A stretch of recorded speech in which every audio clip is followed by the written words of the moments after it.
Time for an upgrade.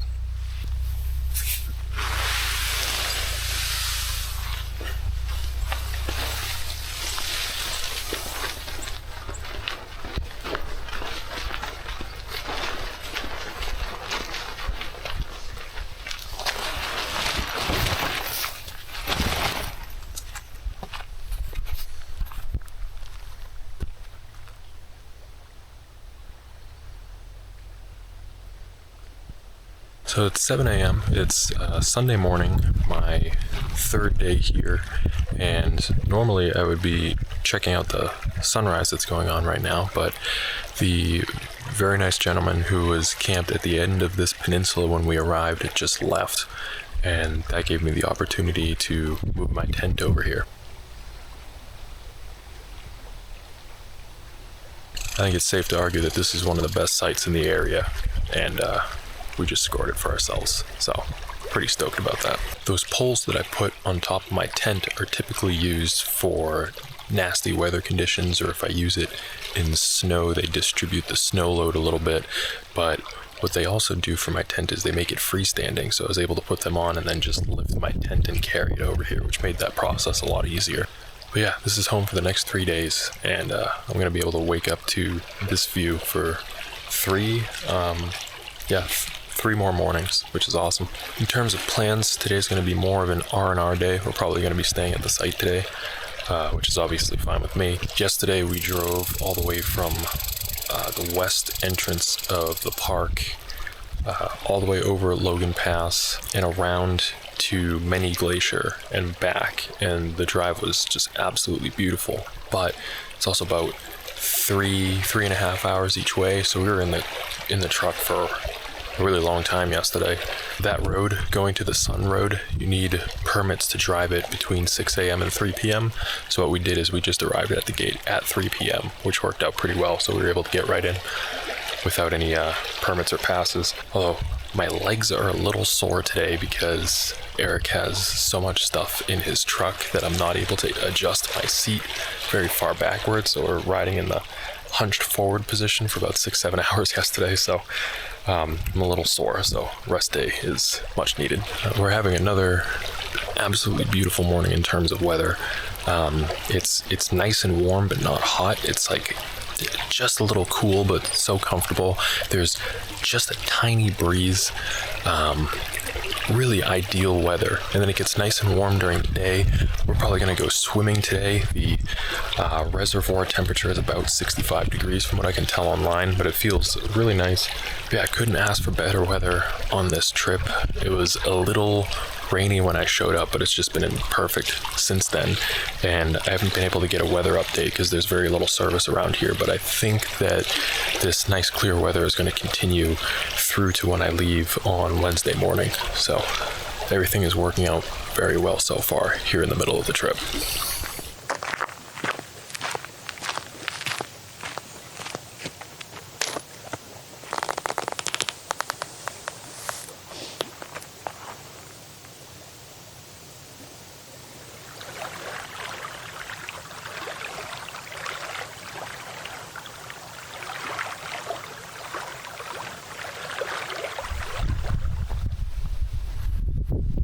Get Erik moved in over there now.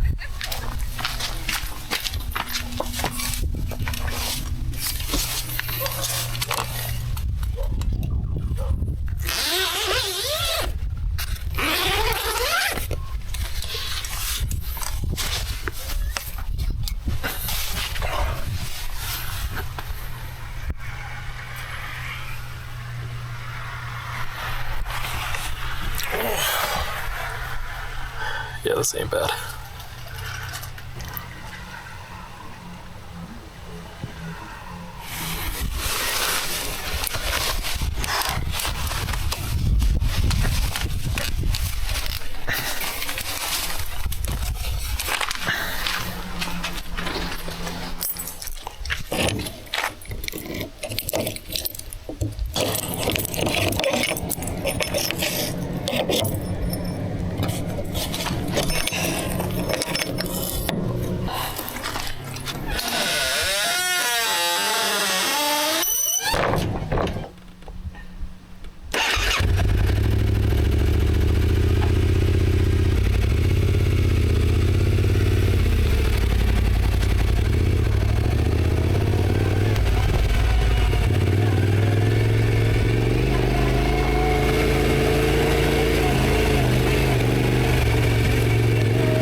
That was crazy. I think this is called Coram Experimental Forest. The turn was a right out of the road that our campground is on, and we've gone by it a couple times coming to and from the campground, and I just wanted to check it out. I was not expecting this in the least.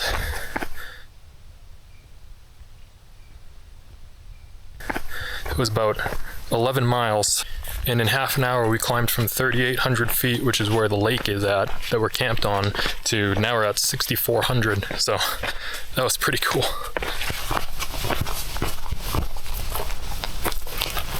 There's another road right there leading to that tower. I took a right at a fork to get to this peak, but over on the other side of the ridge, I can see another service station and a spot where the road might actually have a better view, so I think I'm gonna go over that way next. Second station is right there, and it looks like a decent parking spot right on that hump right there.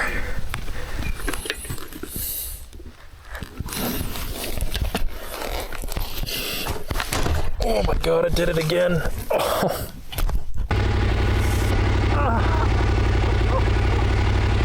That ain't no hard. My knee.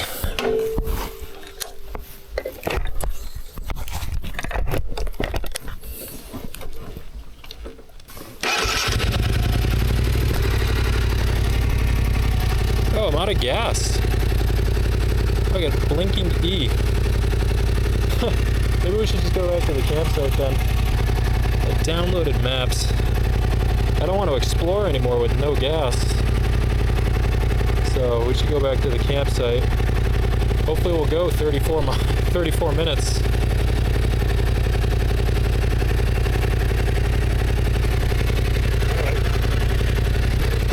At least it's all downhill. There we go. Maybe I'll ride in eco mode the way down.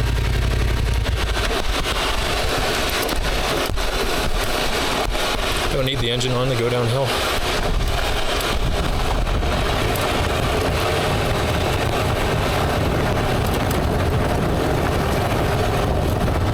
Oh, this view is amazing though.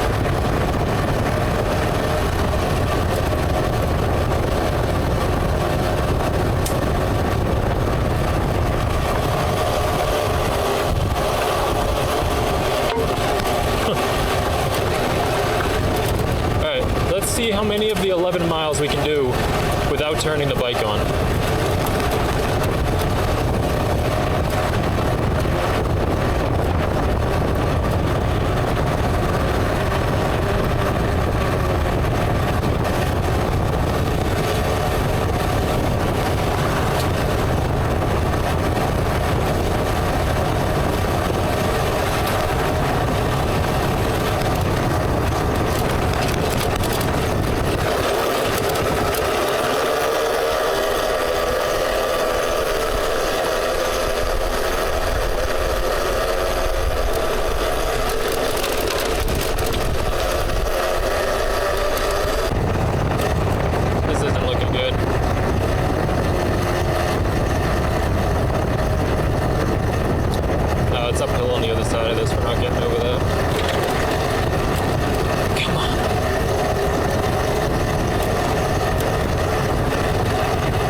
Well, I made it a mile and a half.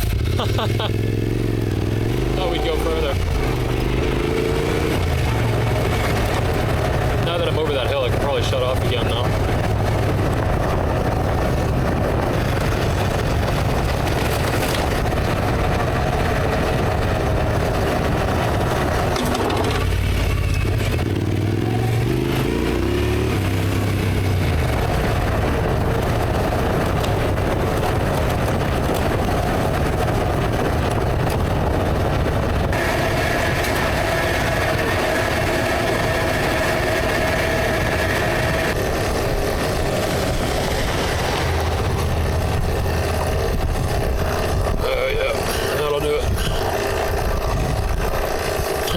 can actually see the parking lot. We almost made it out. So I actually had a pretty good stint there at the end. I made it about 5 miles without turning the bike on. According to Google Maps, I have 5 miles to go. I'm pretty confident that we'll make it. I don't think there'll be any issues. Honestly, we probably would have made it even with the bike on. It was just kind of fun. I'm surprised Erik didn't tell me that it was empty, but it has actually been a while since he's ridden it, so we might not have remembered. I actually have a KLR 650 rented for the next 2 days. Erik and I are going to go pick it up tomorrow, and we'll be doing this stuff together. So I just wanted to get a quick little ride in.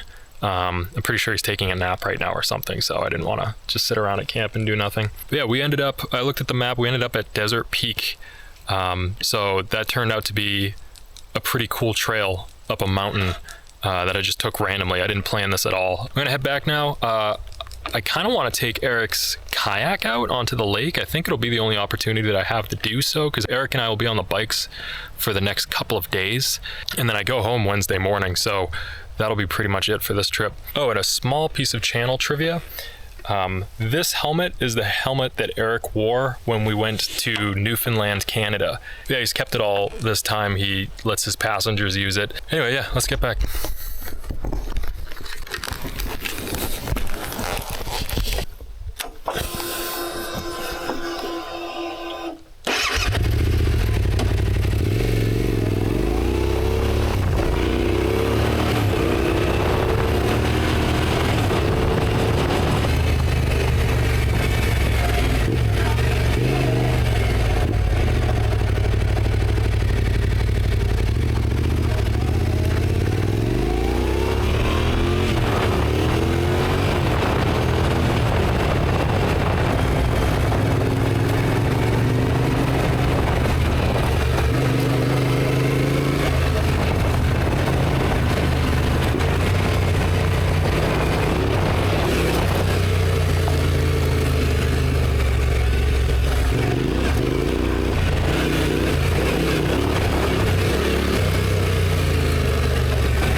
And today's your 150th day, right? Oh yeah, I forgot about that. I thought that passed already. I've kind of lost track of time at this point. I don't really look anymore. It's weird. I stopped counting after 100.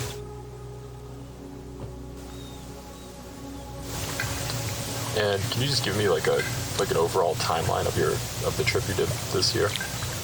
I started in March, and oh god, I need like my calendar at home. So in March I left home and I went to Shenandoah for like a week, and then I went to New River Gorge in West Virginia from there, and then from West Virginia I traveled all the way south to South Carolina, and I did the swamp in Glacier National Park, and that was like the very last couple days of March into April. And then from there I drove back up to Kentucky and I did Mammoth Caves National Park, and I thought that was cool at the time until I did Carlsbad Caverns later in the trip, but we'll get to that.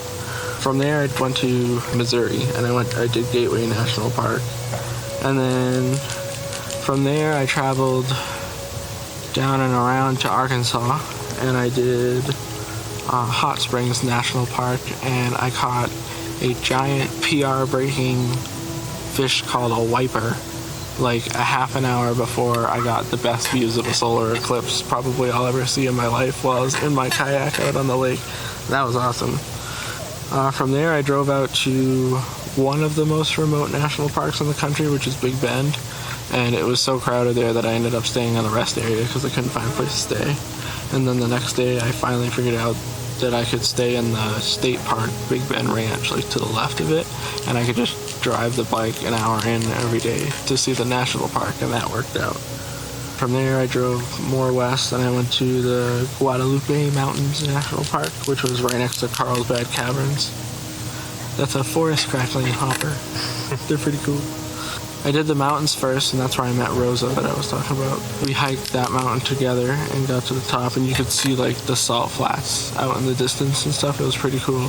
That's when I heard that crazy weird like vibration like humming when we were hiking up the side of it.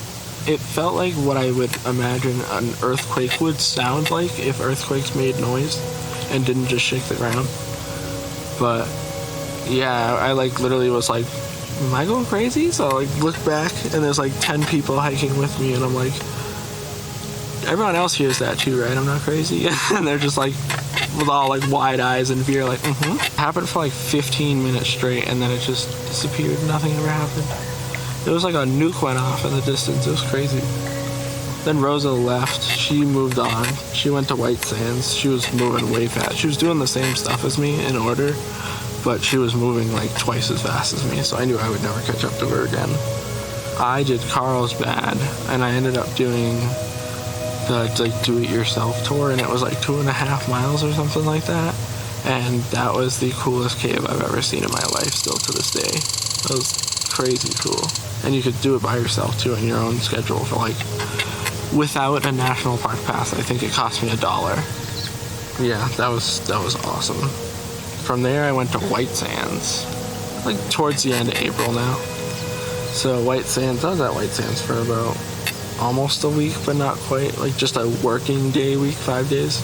White Sands was cool. Like I thought, anytime I see something like that I've never been to, because I'm used to this, like trees and lakes, and you hear something about White Sands and you see pictures of it, and I'm like, Photoshop. Like it don't look like that. I got there and I was like, white cars in front of you would disappear. You would just see like 2 sets of taillights. Like it was wild. It was just that white. From there, from there I did Saguaro, which was like the one thing I was like the first thing I was looking forward to, like big time, even more than Big Bend. And that was those giant friggin' 20, 30 foot tall cacti. While I was there, I also did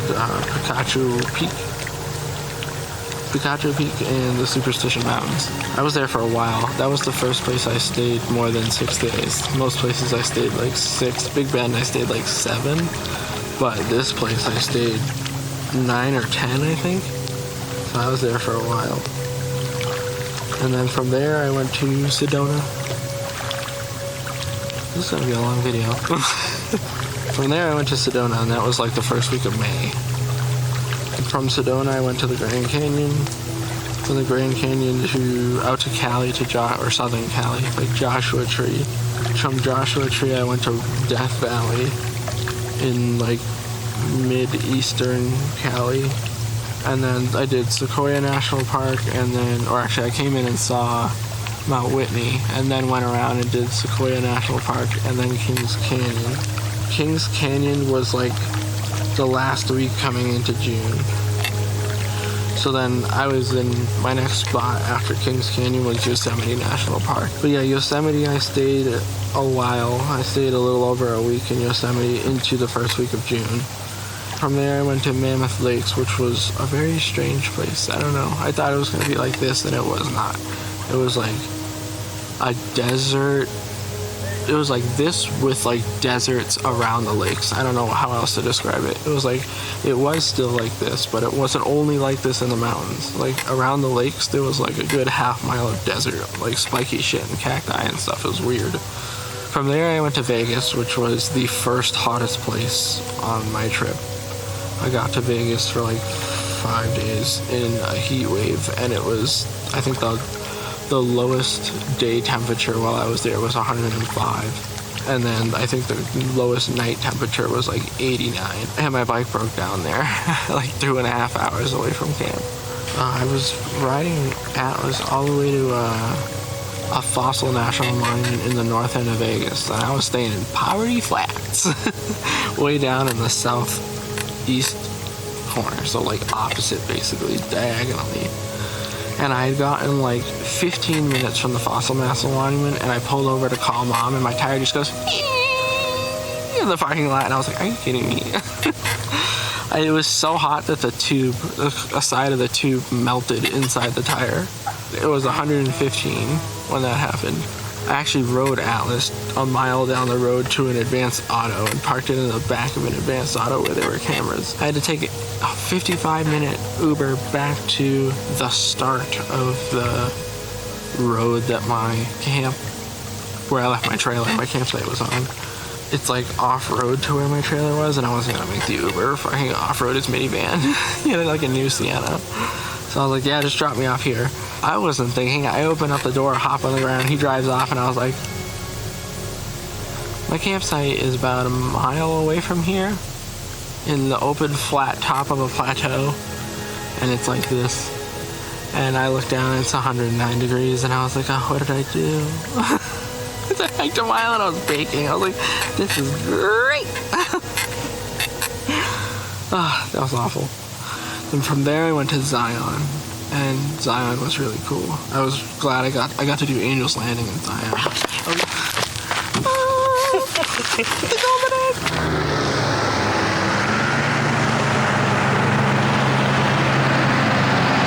Yeah, the feet areas or the places where you step, so many people had done it that they were kind of worn out, kind of big, so like I didn't even use the cables after doing half dome. I just, it was like walking upstairs. But people were afraid, so they held on.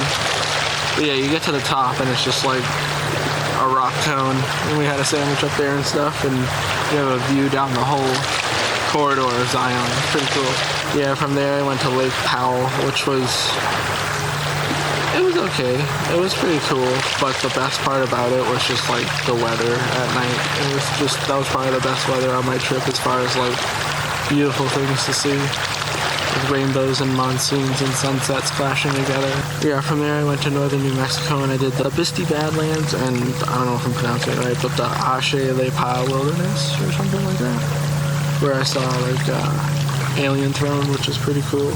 And then I saw some pretty gnarly storms there as well. The monsoons with lightning out there was crazy. And then from there I started the second stripe in Canyonlands and Arches, pretty much on a railroad. Yeah, I did all of Canyonlands for like a week, like really like drawing it out. And then I switched over and did Arches through a heat wave, which was miserable. I hiked like 4.5 miles while it was 111, and I was like, guess what I'm never doing again, ever again. From there I drove to the end of the second stripe, which was Bryce. And I did Bryce, and I think Bryce was probably the third prettiest thing I've seen on the trip so far. I can now say the third prettiest thing on the trip, because it's over pretty much. Yeah, Bryce was beautiful, but I only stayed there for a few days because it rained a lot. And then from there I went out to Great Basin National Park, which was on the loneliest road in America. And that was a weird place, nothing like I expected it to be. It's like this in the middle of like the Nevada desert. It was strange, with nothing around. There's no service for like 4 hours for phones. Yeah, I hiked Wheeler Peak, which was like my first big mountain. And saw bristlecone pines, which are like the oldest things in the world, something like that, which is pretty cool. And then from there I went to Salt Lake City and I met up with Harrison for a couple days. Yeah, I drove from Salt Lake City to southern Idaho. I got to Idaho at pretty much the start of the last week of July.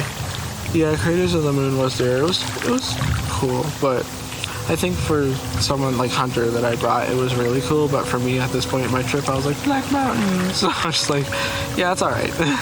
But I think it was pretty cool. But from there, I went to Grand Tetons, which I think, after doing Glacier, I think I'm going to name the best thing I did on my trip. It was Grand Teton National Park. I really liked it there. It had like all of the national parks things to offer in one like pretty confined area that still made you feel like you're in the middle of nowhere. The campsite that I had for free was like this, but like no water, and then like snow-capped peaks instead. It was like I was in like a flower meadow. It was awesome. And then I conquered Middle Teton there, which to date is my most challenging hike that I finished. Finally, it took me 2 tries. Middle Teton was 12,804 feet tall, and the elevation gain was 6,100, and it was 13.5 miles or something like that. Yeah. How long did it take you? It took me 13 hours because the last mile up and mile down is just, it's like climbing a vertical waterfall that has no water. But I made it, and then I like crawled on the top because it's just like a finger that sticks up in the sky and there's snow around you, and I'm like, I should be here. Yeah, that was wild.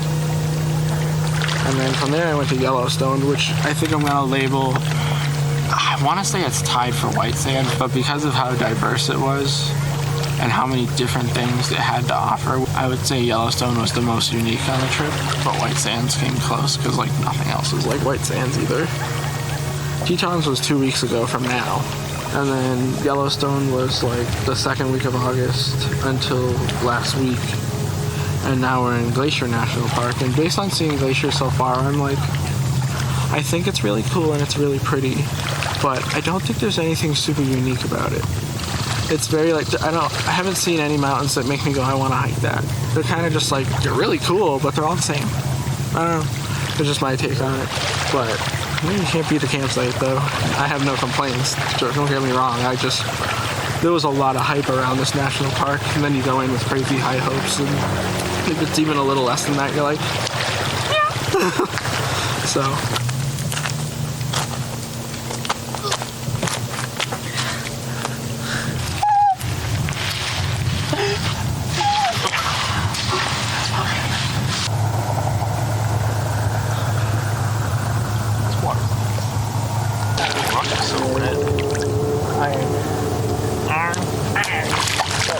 Ooh! That rock was round. I gotta build up the jump. Oh my god.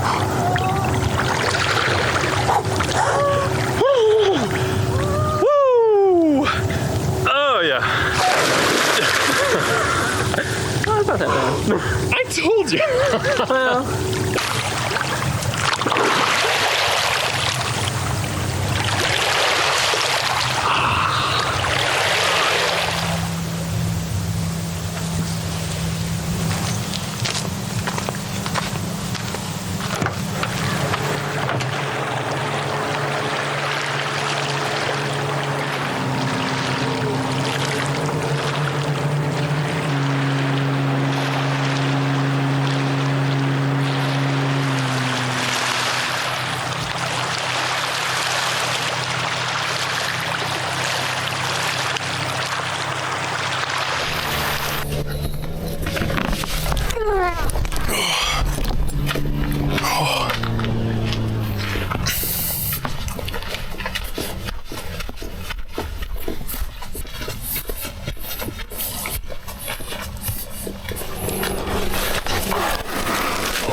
He's good.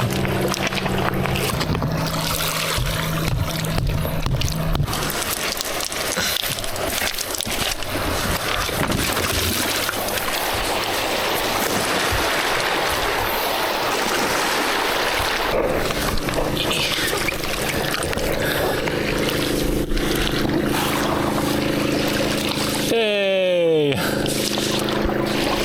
We made it! Just a half an hour of setup time. Oh my goodness.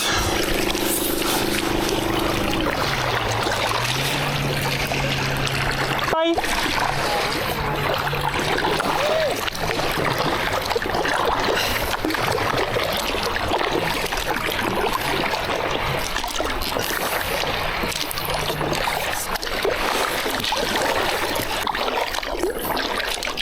The water in this lake is so beautiful.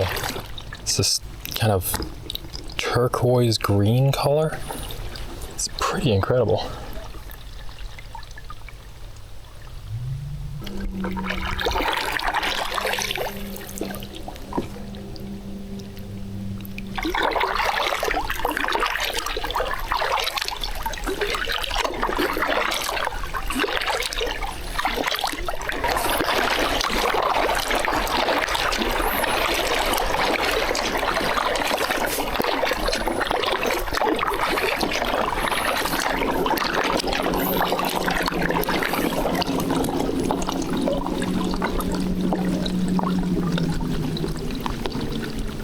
Just for reference, I'm heading toward the mountains that the sun rises over in the morning from the perspective of our campsite. It's narrowing at the moment into what's probably just going to be an inlet stream, so I'm just gonna go up to the end if I can and turn around. I see an inlet over there. I kind of want to check it out.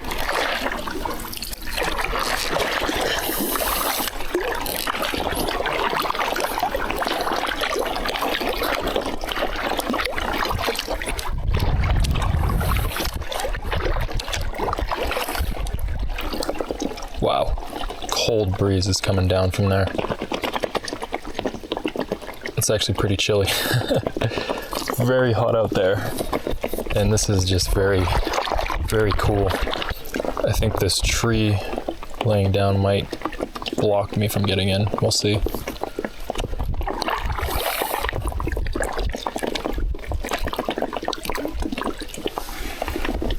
No, it's just deep enough.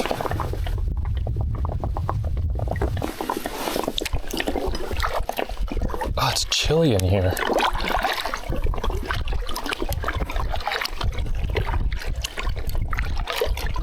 It's a pretty strong breeze too coming at me.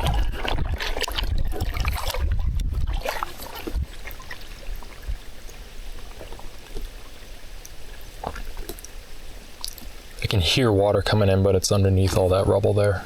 Can't really see it.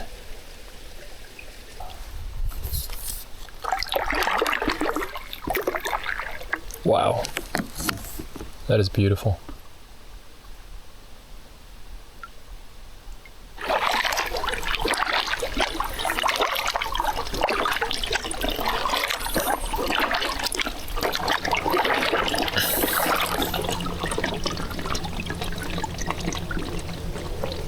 It's funny how the boat noise just gradually comes back. The sound must be funneling down.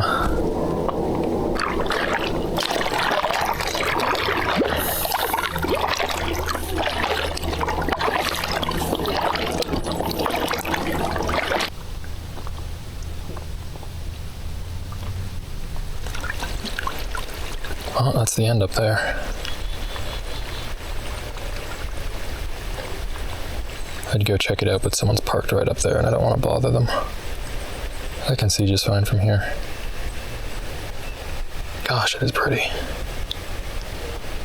So this is the terminus of the far eastern inlet of the Hungry Horse Reservoir that we're camping on. Maybe terminus isn't quite the right word because I'm sure there's water sourcing miles back from here, but this is as far as is navigable by boat anyway. There's another inlet like this that seems like it's about the same size that we passed by on the way here that's kind of a northeastern inlet, so I think I want to check that out next. That's going to be on the right as we head back.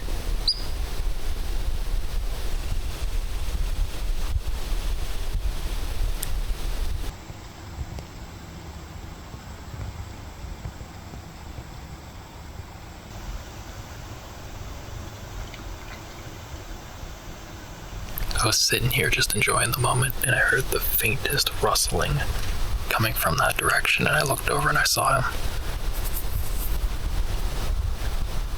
It's just a deer, but it's still kind of cool to see. That sound is the sound of boat wakes crashing against the shore. It sounds so dramatic because of the funneling effect in this inlet.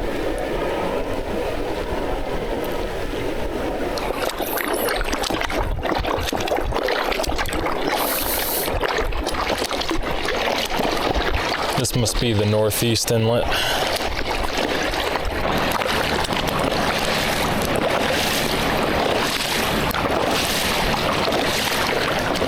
You can see all the trees falling into the water here as the shore of this reservoir erodes away.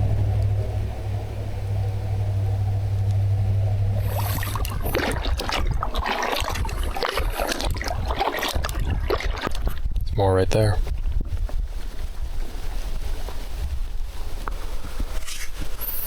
Last time I paddled in a place like this was when I brought my paddleboard to Glacier National Park. That was just a few weeks from a year ago, so gotta take every opportunity you can get.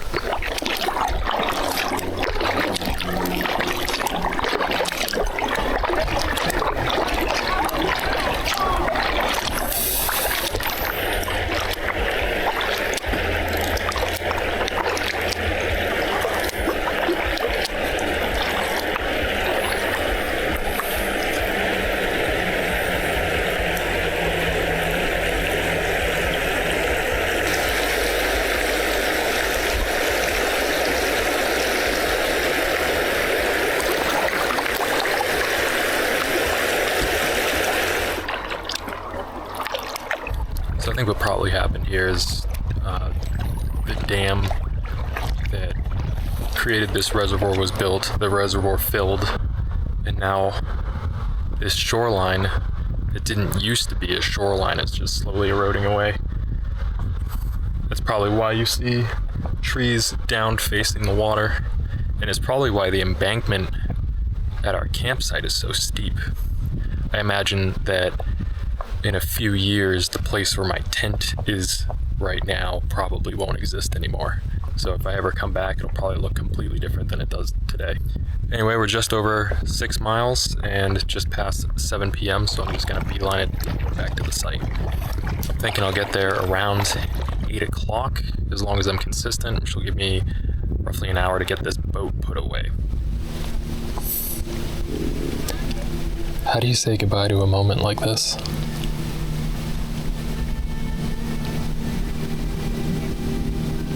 If I sit here, it stays. The minute I pick up the paddle, it ends.